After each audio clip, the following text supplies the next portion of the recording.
Hi అండి, అందరికీ నమస్కారం అండి. అందరూ ఎలా ఉన్నారని. తెలంగాణ రాష్ట్ర వ్యాప్తంగా ఉన్నటువంటి ప్రభుత్వ ఉద్యోగులకందరికీ కూడా మరొక ముఖ్యమైన అప్డేట్ అయితే రావడం జరిగిందనమాట. వీడియో చేసి చాలా రోజులు అవుతుందండి.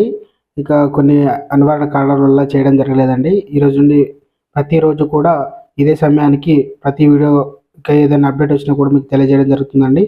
ముందే వీడియో చూసిన ప్రతి ఒక్కరు కూడా వీడియోని తప్పకుండా లైక్ చేయండి, ఛానల్ సబ్స్క్రైబ్ చేసుకోండి, సపోర్ట్ చేయండి. తోటి మిత్రులందరూ కూడా వీడియోని షేర్ చేయండి. వివరాలకు కనుక వెళ్ళినట్లయితే తెలంగాణ రాష్ట్రంలోని ప్రభుత్వ ఉద్యోగులు తమ సమస్యలపై పోరాటానికి సిద్ధమవుతున్నారు. ఉద్యోగ సంఘాల జేఏసీ ప్రకటించిన ప్రధాని కారణం ఈ నెల 15వ తేదీ నుండి ఇక అన్ని జిల్లాల కేంద్రాల్లో నిరసన ధర్నాలు చేపట్టనున్నారు.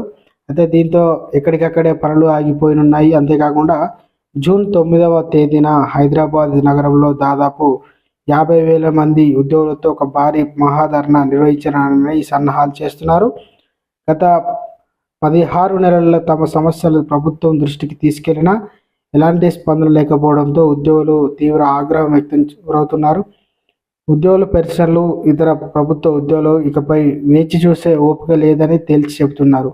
ప్రభుత్వం తమ సమస్యలు పరిష్కరించకపోగా కనీసం చర్చలకు కూడా పిలవడం లేదని ఆగ్రహం వ్యక్తం చేస్తున్నారు.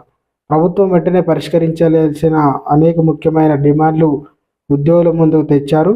వాటిలో ముఖ్యమైనవి పెండింగ్లో ఉన్న 9,000 కోట్ల బిల్లును తక్షణమే క్లియర్ చేయాలని, ఉద్యోగులకు త్వరగా పే రివిజన్ కమిషన్ పిఆర్సీని అమలు చేయాలని, ఇక పాత పెన్షన్ విధానాన్ని పునరుద్ధరించాలని డిమాండ్లతో పాటు ఇతర సమస్యలు కూడా వెంటనే పరిష్కరించాలని ఉద్యోగులు పట్టుబడుతున్నారు. తమ నిరసనను మరింత తీవ్రంగా చేయడానికి ఉద్యోగులు వివిధ రూపాల్లో ఆందోళన చేపట్టారు. అయితే work to rule pen down, సామూహిక సెలవుల వంటి చర్యలు ద్వారా ప్రభుత్వంపై ఒత్తిడి పెంచాలని వారు యోచిస్తున్నారు. ఈ ఉద్యమంతో ప్రభుత్వం కార్యకలాపాలు స్తంభించిపోయే ప్రమాదం ఉంది. అయితే ఉద్యోగుల ఐక్య పోరాట ప్రభుత్వానికి ఒక పెద్ద సవాలుగా మారే అవకాశం కనిపిస్తుంది. ప్రభుత్వం ఇప్పటికైనా స్పందించి ఉద్యోగ సంఘాలతో చర్చలు జరిపి వారి సమస్య పరిష్కారం చూపుతుందని లేదో అని చూడాలన్నమాట. అయితే ఇదిలా ఉండగా రాష్ట్ర రోడ్డు రవాణా సంస్థ ఆర్టీసీ సమస్యలు ఇక ప్రభుత్వం సానుకూలంగా స్పందించి ఆర్టీసీ కార్మిక సంఘాలను ప్రతినిధులను మంత్రి పొన్నం ప్రభాకర్ను కలిసి తమ సమస్యలను వివరించారు. ఈ సందర్భంగా మంత్రి మాట్లాడుతూ కార్మికుల సమస్యలను పరిష్కరించడానికి ప్రభుత్వాన్ని సిద్ధంగా ఉందని హామీ ఇచ్చారు.